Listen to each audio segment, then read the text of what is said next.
Hello అందరికీ, మీ ఇంట్లో కొబ్బరి ఉందా? అయితే తప్పకుండా ఈ కొబ్బరి జున్ను చేయండి. చాలా చాలా టేస్టీగా ఉంటుంది, అస్సలు వదిలిపెట్టారండి. ఫస్ట్ కొబ్బరికున్న బ్రౌన్ పార్ట్ తీసేసుకొని చిన్న పీసెస్గా కట్ చేసుకోవాలి. ఇలా కట్ చేసుకున్న తర్వాత మిక్సీ జార్లో వేసుకుందాము. అలాగే కొన్ని వాటర్ పోసుకొని మెత్తగా పేస్ట్ చేసుకోవాలండి.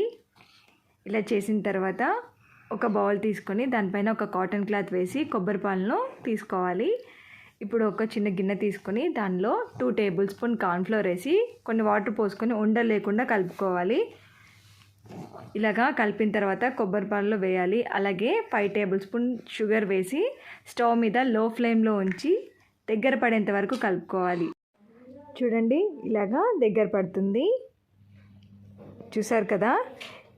ఇప్పుడు కొంచెం ఇలాచీ పౌడర్ వేసుకొని ఒకసారి కలుపుకుందాము. ఇప్పుడు ఒక బౌల్ తీసుకొని ఈ మిశ్రమాన్ని వేసి 1 అవర్ ఫ్రిడ్జ్లో పెట్టుకోవాలి. చూడండి, మనకి కొబ్బరి జున్ను రెడీ అయిపోయింది. ఎంత సాఫ్ట్గా ఉంటుందో, పిల్లలు కూడా చాలా ఇష్టంగా తింటారు. మీరు కూడా ఒక్కసారి ట్రై చేయండి, ఎలా ఉందో కామెంట్ చేయండి. అలాగే ప్లీజ్ ఈ వీడియో నచ్చితే సబ్స్క్రైబ్ చేసుకోండి. Thank you for watching.